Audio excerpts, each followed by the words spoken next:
Hey everyone, welcome back to Analytics Corner here on Blue Abroad. If you are new round here, please like and subscribe. It really does help the channel out. And today what we're doing is we've got our trip up to Geelong at GMHBA Stadium on Saturday in the evening. So it's going to be a tough fixture. We know that Geelong are pretty much kings of the castle at GMHBA, possessing an 86% win record. And it possesses a unique challenge for all 17 other AFL clubs, as it is a unique dimension of the ground. It is longer and narrower than any other AFL ground in the competition. Carlton are going to have a big tough task, and we're going to identify two key players for Geelong who we're going to have to stop or negate their influence if we are going to get the job done. The first one we're going to look at is Mr. Tom Stewart. He's one of my favourite players in the competition. I am a huge fan of him, and you can see TPI's rating for him is a 90 out of a possible 100. It means he's really elite. He's in pretty much most of the top 5 categories that we do judge an AFL defender on, and we can see here just under 20 touches.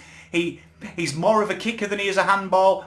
80% efficiency though, and that is something that is very staple to Geelong's game. If you look at how Geelong play, they do use the length of the ground very well. They're very good with the ball at foot. We've got 385 metres gained, 6 marks, 1.7 intercept marks, decent spoils, decent pressure acts, and he's got an 80% one-on-one win percentage, where he is more known as that kind of loose, kind of intercept type break-up play in the forward line. He's kind of more known for that. He also is very good one-on-one. What we're going to have to do with this guy is really negate his ability to exit off half forward. He does set up a lot of their score launches, and he is superb at getting the ball into that very talented midfield core that Geelong have. It's going to be a tough ask. And for me, whoever's on him, whether that's a Jack Martin at half forward, they're going to have to run with him and annoy him. I do suspect probably you'll see McGovern and him go head to head. We do seem to see McGovern more on that half forward flank, being that option to kick in. He's going to have a real big job. And Mitch McGovern possesses another issue as well. When we have our kick-ins, which are a big issue for exiting defensive 50, he's going to have to really look to stretch the play, because Geelong do like to play with the traditional Victorian teams and make them get compact, really compact in the middle of the ground, real force you into the corridor. He's going to have to spread that to allow our midfielders to have kind of the one out through the midfield. The other guy you've got to stop is Patrick Dangerfield. And love him or hate him, he's a phenomenal footballer, and he showcased that against Hawthorn in the week past. 24 touches, 12.5 kicks, 11.6 handballs, 66% disposal efficiency, and a 405 metres gained. Metres gained are one of the only stats that we do keep that really do mirror the 1 to 18 ladder system.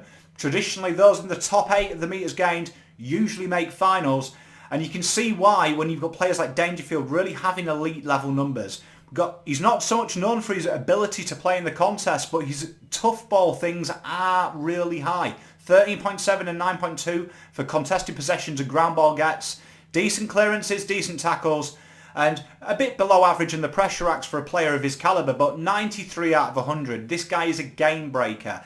Now, who do you put on him? It's a tough one, because you would have probably said JSOS would have gone to Clayton Oliver. He hasn't got that line-breaking speed. But Patrick Dangerfield does possess that. It's going to be tough. You need someone to run with him all day. And for me, I think the way you stop Dangerfield isn't stop him.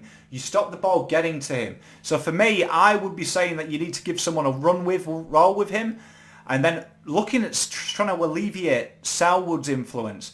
Because we do know that their ruck stocks, even though Stanley had a good game last week, if he's in your Supercoach, everyone's been saying it. Remember, Supercoach loves the goals, and he was really slotting in at full forward and getting away from him. It wasn't for his ruck craft. It's going to be a tough game and a really tough matchup. But really the keys to beating Geelong are really using the ball well. If you can use the ball well, look to kick deep. It does play into Carlton's favour in the first quarters. We do genuinely kick the ball a lot deeper than we do when we are playing well.